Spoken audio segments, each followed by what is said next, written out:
ओम नमः शिवाय साथियों। श्री शिवाय नम। सभ्यन सनातन धर्म में व्रत त्योहार का बहुत महत्व है, जिनमें प्रदोष व्रत का स्थान सर्वोपरि माना जाता है। जब त्रयोदशी तिथि मंगलवार के दिन पड़ती है तो वह प्रदोष भौम प्रदोष व्रत या मंगल प्रदोष व्रत कहलाता है।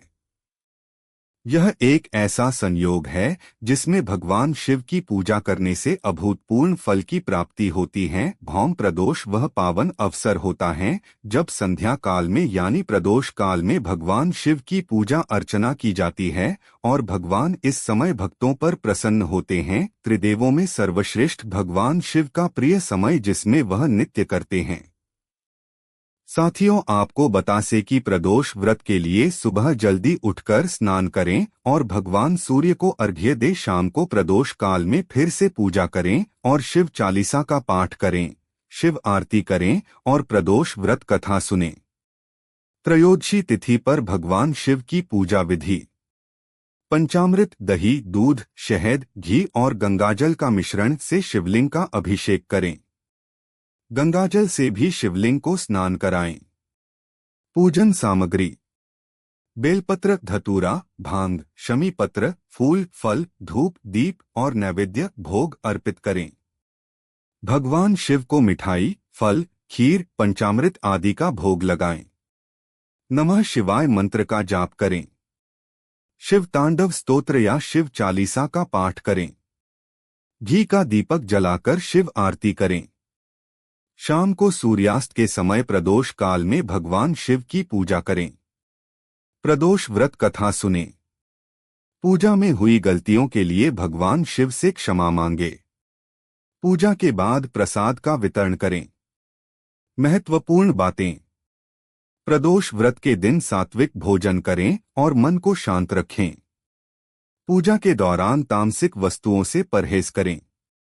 इस दिन भगवान शिव को नारियल अर्पित किया जा सकता है, लेकिन शिवलिंग पर नारियल चढ़ाने से बचें।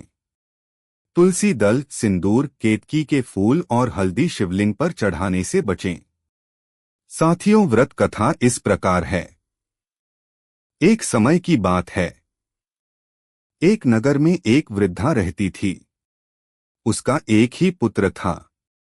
वृद्धा की हनुमान जी पर गहरी आस्था थी।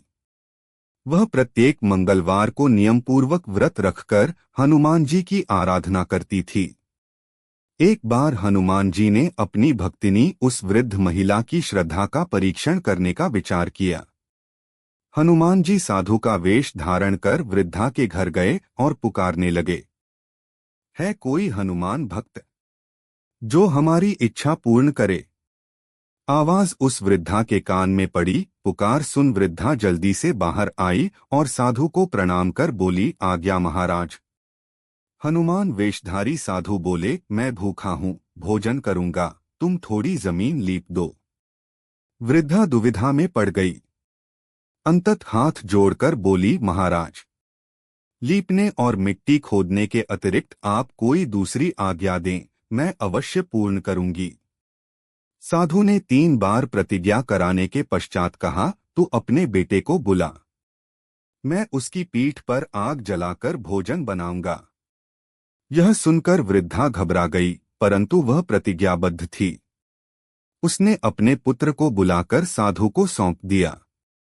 वेशधारी साधु हनुमान जी ने वृद्धा के हाथों से ही उसके पुत्र को पेट के बल लिटवाया और उसकी पीठ पर आग जलवाई।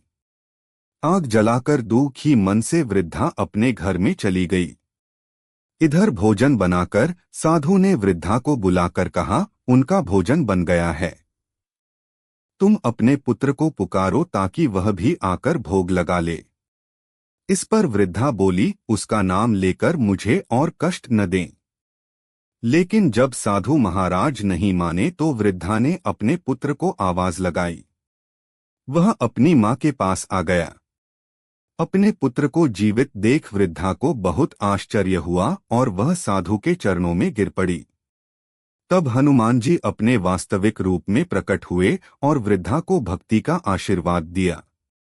जय भोलेनाथ नाथ। वीडियो पसंद आई हो तो चैनल को लाइक करें, शेयर करें, सब्सक्राइब करें और कमेंट बॉक्स में लिखें ओम नमः शिवाय।